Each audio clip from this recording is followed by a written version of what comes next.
about culture and clothing in Islam is not the same. Can you just expound on that just a little bit? In that we often, as converts, have always confused that clothing. If we wore, a kameez, that we were Muslim, and we identified that with Muslim as opposed to Islamic culture. So can you just touch on that a little bit? The question says, with regards to clothing, clothes, and culture, cultural values, a person reverts to Islam and he wears a shalwar kameez or a turban or an izar or whatever the case may be, and this is being or means of him identifying himself as a Muslim versus culture, etc., etc. I would say in brief, there's a great deal of confusion on this issue, just like there's a great deal of confusion on many other issues. And this isn't anything new or anything strange or foreign to a Muslim. وَلَوْ كَانَ مِنْ عِنْدِ غَيْرِ اللَّهِ. Allah says, and if it came from other than Allah, لَوَجَدُوا فِي اخْتِلَافٍ كَثِيرًا. Allah says you'll find a great amount of differing. A great amount of differing. As is stated in the famous hadith, it's quoted that those who live long, these last days, Allahu Alam, he will see اخْتِلَافٍ كَثِيرًا. A great amount of differing. A great amount of what? A great amount of differing. وَلَا يَزَالُونَ مُخْتَلِفِينَ إِلَّا مَنْ رَحِمَ رَبُّكَ. The people always fight and differ, Allah says in the Quran, except for those whom Allah has mercy upon. So therefore, there's going to be a lot of confusion. But the confusion comes in the melting pot. The melting pot. In which we have different strands of Islam. Different schools of thought, different philosophies. And also we have different ethnic backgrounds. The Muslim who comes from another country and the Muslim who is a native son of this country, they will differ on many things and they'll agree on many things. But there are certain values which they're going to be like the East and the West regarding. A Muslim who comes from West Africa, he comes from Guinea, is not necessarily going to see everything like a Muslim who comes from South Philly. Whether it's pertaining to clothing, economics, finances, whatever the case may be. So we have to understand there's a great amount of confusion regarding this issue. And from the reasons why so much confusion, there are people speaking who should not be speaking. Many people who talk who shouldn't talk. If we have 100 people hollering and screaming and fighting, if we can minimize them to 25, it's much easier to sift through what's right and what's wrong. But not when it's 100 of them. You clear on that? Also, we have different motives and different agendas. If there's a scholar or a student of knowledge who says, I don't believe that it's a good idea for a Muslim to wear a thobe in the United States. And he says this based off of study and research. And this is what he honestly believes based off of the proofs of the evidences. That isn't the same as someone who has an agenda or a full cup. And he says, don't wear thobe in America because I don't want to be recognized as a Muslim. I don't want to be identified as a Muslim or as an Arab or an Arab or Pakistani or African or this or that. I want to fit in. I want the Muslims and the Kuffar to be same. It's not the same. It's a whole different concept. And there are many, many other issues like the shaking a woman's hand, music, the beard, isbal. The list goes on. Someone who studies these issues and looks into them, and this is هذا من تأييد اجتهاده هذا شيء. That's one thing. There's someone who just wants to make everything, it's okay, it's simple, and it's easy. All right? So that's a very important ground rule. Getting into the issue. There are certain articles of clothing which are culturally based. And there are certain articles of clothing which are based in the Sharia. But the color, the style, the texture is culturally tuned and tweaked. Covering the head. Is it the sunnah to wear a kufi or tarbush or a kifaya or taqiyya or qulunsuwa? Is it the sunnah to say that? We say that no doubt the Prophet ﷺ covered his head. Very seldom was he ever quoted or seen not covering his head. Covering the head as a means of modesty and respect. That's one thing. Do I have to wear this? Is this Turkish? Is this Ottoman? Is that the sunnah? Or the concept of covering the head? Wearing loose clothes, modest clothes. Especially in light or comparative speaking to my wife, who has on a abaya from head to toe. And I wear pants and a shirt every single day. You understand what I'm saying to you? So therefore, in brief, wearing a thobe is not obligatory. Wearing a kameez is not obligatory. But it is obligatory to dress modestly.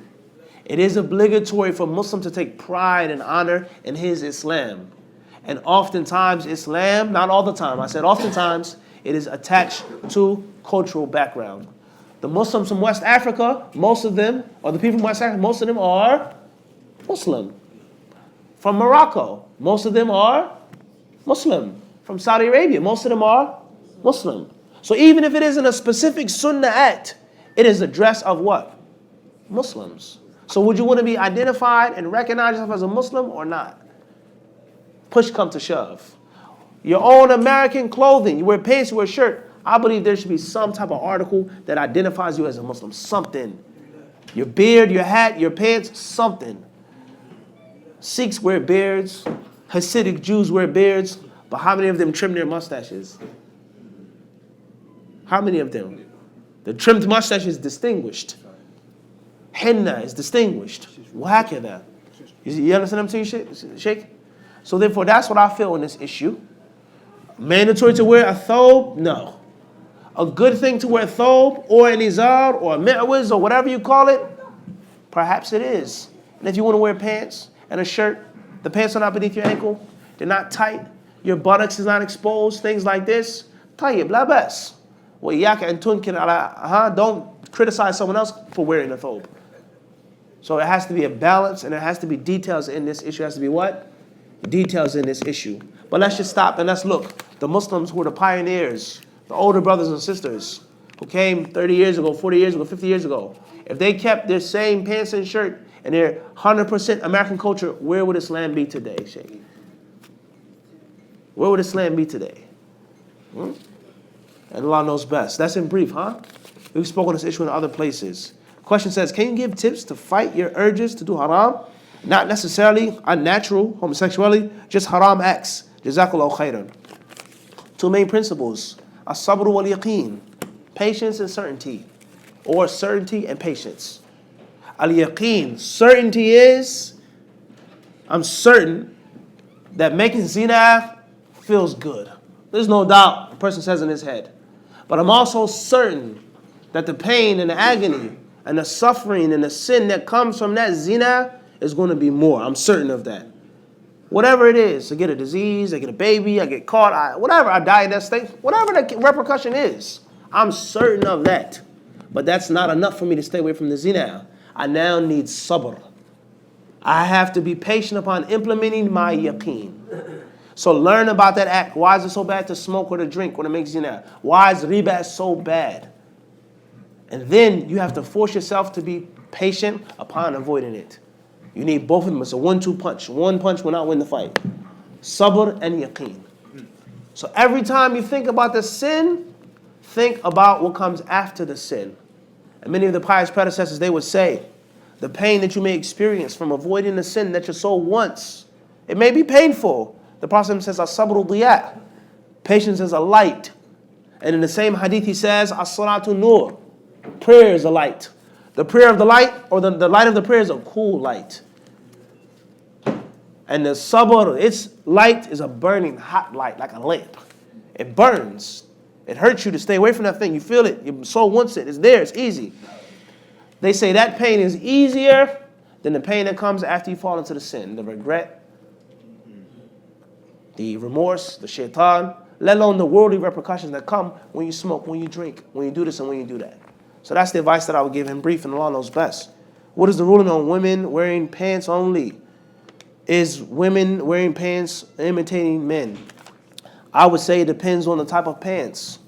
It depends on the type of pants and it depends on the culture. Certain lands, certain places, women do not wear pants at all. There was a time in this country in which a woman could not wear pants for several reasons. Many reasons why women didn't wear pants. Many reasons. As far as today, with the modern style and modern fashion and things that are designed not just for women, for a woman's shape. And I don't necessarily consider it to be haram, but not outside of the house. Not outside of the house, inside of the house, and in front of those who are allowed to see you in that state. Whether it be your husband, or whether it be your male family members, and the pants are not that tight and revealing. As far as outside of the home, then you should wear the overgarment, whether it is the Afghani style, Saudi style, Yemeni style, Nigerian style, whatever is loose and covering. And Allah knows best. Assalamu alaikum. What advice do you have to give to Muslim boys who live in non-Muslim communities and their parents are ridiculed? Don't say it's me. Wa alaikum assalam wa rahmatullahi ta'ala wa barakatuh. Well, it's a long topic. First thing we could say is, why so many Muslims in Philadelphia? Everywhere you go is a Muslim. Assalamu alaikum, ak. Right? This is reality. Say, I'm Tawheed. Everywhere you go somewhere, a non-Muslim woman, she says, my boyfriend is Muslim. My baby father is a Muslim. The Muslims got that nice beard, nice smell. It's well known. Why are so many Muslims in Philadelphia? And we go to other cities, other states, other countries, and there's so few Muslims. Something's wrong. If you don't build and establish, then it'll never become established and built. So maybe you live in a place in which there aren't too many Muslims, invite more Muslims to move there. Invite more Muslims to come there, to populate it. Build a halal meat market, a store, a bookstore. Instead of always running and escaping, I have to leave, I want to make hijrah. Establish it. And look at some of the fruits of doing that right here in this masjid. Was it like this 10 years ago, 20 years ago, 50 years ago? No. So the first piece of advice is invite other people to move in the town or the city in which you are. Secondly is, I would say that the Muslim has to always realize is that you have the upper hand. You have the upper hand. And you should never ever look at yourself as having the underhand as a Muslim, ever. If you don't take pride in your religion, and if you're too weak-minded to be worried about what the next man thinks about you and says about you, and someone laughing at you and so on and so forth, something is seriously wrong with your Islam. Seriously wrong with your Islam. But how can a child be upon this if the parents don't teach him that? As we said in the khutbah, if it's too late. All right? Also, with regards to young men and young women, accept the challenges of the kuffar, whatever that challenge may be. Sports, someone puts their hands on you, they want to say something, whatever, just accept the challenge. And every time someone laughs or mocks you, says Muslims are this and Muslims are that, let's discuss it, let's deal with it, let's handle it. And eventually, they may not agree and like Muslims, but they'll begin to either respect Muslims or at least fear Muslims. Don't say nothing to Muslims, Muslims crazy. This is a reality. This is a reality. Not seeking violence, no. But it has to be a basic respect. Is that we're not sweet, we're not cowards. We're not cowards, we're peace-loving people. Our religion is based off of peace. When there's war in Islam, the purpose and goal of that war is peace. It's to make peace. Hatta la takuna fitna. Allah says, fight them until there's no fitna. But it doesn't mean that the Muslims are cowardly and scared and afraid. Everybody understand? This has to be a basic level of respect that's laid down. And I think this is from the greatest lessons that we can learn from this city. When I was in school, when I was a young guy in school, they call Muslims assalamu alaikums or pull off a sister's kimar, things like this. If you did that, school where I came from, you know it was 50 brothers in the schoolyard waiting for you. No less than 50 brothers. No less than 50 brothers. Okay, the point is what? The point is what? Is that the Muslims have to take pride in themselves. They have to uphold their religion. Everybody understand this? Instead of you laughing at me, I should be laughing at you for thinking this and believing this and eating this. وَهَكَذَا Wallahu alam. Next question says, if someone is born with both genitals, hermaphrodite, what are they supposed to do? What should parents do if a child is born like this? What if they grow old with both genitals but embrace Islam? The scholars of Islam, they say that a person should look to which of the two genitals is more predominant. Which of the genitals is more predominant? And which of the two mindsets is more dominant? Is more dominant. A person has two genitals, but it says my male genital works more often than the female genital. Or the female genital doesn't even work at all. My mindset is more towards a man's mindset than a woman's mindset. If that's the case, then bi'idhnillah ta'ala, try your best to get the medical procedure to remove the other genital and make your identity for the predominant identity in the predominant genital. I remove the woman's genital. I'm now a man. I still have thoughts about men. I still feel thoughts of women. Fight yourself. Push yourself. Train yourself. Get professional help to try to be as manly as you possibly can. Or the opposite. This happened to me once. I was in Southwest Philadelphia many years ago teaching a class. And the neighborhood, obviously, was predominantly black Americans. So whenever somebody walks into the masjid that's not black American, obviously people are going to look around, especially if it's a white person. So the person who came in the masjid, it was white. And the human being that came in the masjid, not only were they white, but they looked very, very odd, very peculiar. They had on a scarf, a checkered scarf, and like a poker hat. Pants that weren't that loose, but it was very confusing. The face was very confusing. So some of the younger brothers sitting in the front row and they start laughing and giggling. And I told them, stop, don't laugh. So I finished the class and I said, okay, you want to speak to me? He said, yes. I said, come. So we went to the Dawah Center. He said, listen, I'm a hermaphrodite. I have two this, I have two that. I think about men, such and such, so on and so forth. I fall into this, but I'm a Muslim. I want to be a Muslim. I love Islam. What should I do? At that time, alhamdulillah, I didn't know the ruling. It was many years ago. And I said, come back. I'll do some research and I'll find out the ruling for you. And the ruling is, the ulama of Islam, they say, is to see which of the two is dominant, remove the second, do away with the second, and walk your life in the mindset of the identity that you choose. So if you're more feminine than masculine, get rid of the masculine genital. And you're no longer a man. Now you're a woman. Learn, talk, walk, dress, and identify yourself as a Muslim. At the end of the day, brothers and sisters, we have to understand something. Homosexuality is a sin in al-Islam. And lesbianism is a sin in al-Islam. It doesn't mean that a person who's a lesbian or homosexual isn't a Muslim. It doesn't mean that they don't love Allah and His Messenger. It's an abomination, according to the Islamic texts, but they're still a Muslim. It's still a Muslim. So if you have this issue, this problem, you can still be a Muslim. All Muslims have ups and they have downs, starting with myself first and foremost. But we have to distinguish between that which is open in public and that which is hidden in secret. And there's a huge difference. Wallahu a'lam. What if you're a single mother? Are you inadequate, insufficient in raising your children? We explained that in the khutbah. If you're a single mother, then you have to seek help in Allah first and foremost, and within the people that you have. There's an uncle, there's a brother, there's a cousin, there's somebody in your family that you can have to give some time and attention to your children. Somebody, your mother, somebody. And if not, then get married. And this is from the benefits of marriage. From the benefits of marriage. And Allah knows best. A stepfather may be more beneficial than an actual father. A stepmother, the children may like more than an actual mother. You don't know where Allah will place the barakah in. Allah knows best. Let's do this too, inshallah. It says, initials AM, Philadelphia, PA. Assalamu alaikum. How can we advise our sisters on the importance of proper hijab and its effects it has on our youth? I think that the hijab is a manifestation of a person's Islam. Hijab is a manifestation of a person's Islam. Hijab shows and proves many things. Many things.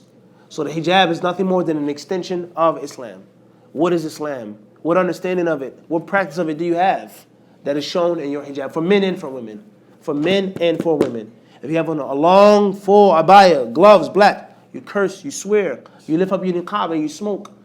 You treat people disrespectful, you're nasty, you're mean. That's a major manifestation of your Islam. If you have good, nice character, but you're mutabarrija, you're uncovered, you're not properly dressed, that's a manifestation of your Islam. So it starts off with what is al-Islam and what isn't al-Islam. Knowledge, theory, and in practice. As far as the sister who knows that it's the right thing to do, but she's sinful and she's evil, then you remind her of the beauty of hijab. You remind her that Allah is angry with you, and you remind her, most importantly, is that how are you going to make salat if you don't wear hijab? A woman that doesn't wear khimar, from the greatest dangers of hijab, is not zina. And people say, family dishonor, you're looking at her body, It's all bad. But from the greatest things of not wearing hijab is that it assists a person in not praying. What are the chances of you going outside of your home with makeup and your hair out, tight clothes, or loose, modest clothing? It's time to pray. You're at work, you're on a train. Oh, let me get my abaya, my clothes, let me put it on, pray, take it off, fold it back up, or hang it back up. What's the chances of that? Extremely slim chances. So from the greatest harms of not wearing a hijab is that it doesn't allow you to pray properly.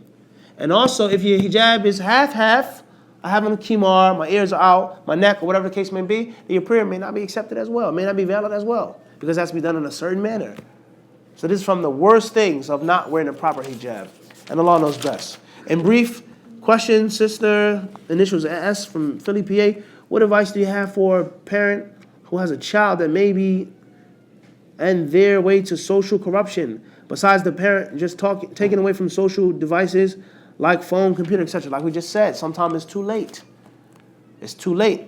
You can't always just take something away from your child or punish your child. You have to diversify how you speak to your child. You have to mix it up. If they're used to getting in trouble, getting hollered at, getting beat, okay, yeah, whatever, just hurry up and get it over with. It doesn't do anything to them, no. You have to find out what makes them tick. And oftentimes children, not all the time, oftentimes they go towards social corruption because they lack attention. They want attention. They lack love and care. Take your son to the park. Take your daughter out. Spend time with your children and show them the beauty of living a clean, honest life. And everything that you get out in the streets, I'll give you. And I'll teach you how to make and earn yourself. You don't need that. Because there's no fun when you're in jail for 20 years. There's no fun when you're in jail for 10 years. There's no guns in jail unless you smuggle it in there. You can shoot people and stab people, but when you go in jail, you got to learn how to use your hands like a man. It's a reality. It's a reality. Wallahu alam. May Allah help the Muslim youth. Last question says, and brothers, these questions, we're answering them in brief because not a lot of time. Last question, assalamu alaikum. Is it permissible for a man to refuse to get his wife pregnant because he don't want more children? From the rights of a free woman in Islam, the scholars of Islam, they say, min huquq al-mar'a al-hurra, is that she has the right to bear children. That's her right, her haqq. As long as it isn't a major harm. As far as difficulty or burdensome, then this is from the practices of the polytheists. The practices of the polytheists who will kill their children out of fear of poverty or out of fear of shame and disgrace. Their women becoming concubines, being captured by the rival tribes. So if there's a harm, then that's one thing. If a person wishes to use contraceptives from time to time, it's not necessarily mandatory. But if she says, I want to have a child, and there's no major harmful thing in the way, that's her right. And you have to have something that's equal or just as strong to prevent her from getting her right. And if not, then you are a sinful husband. So it depends on the situation. Maybe it depends on whatever the situation is. That's the general rule. Allah Azza wa Jal surely knows best. Thank you all for your time, for your attention, and for your respect. Jazakumullahu khairan. May Allah Azza wa Jal bless you all, reward you well, and grant us fiqh fi din wa thabat alayh. Wa sallallahu wa sallam wa barak ala abdihi wa rasulina Muhammad.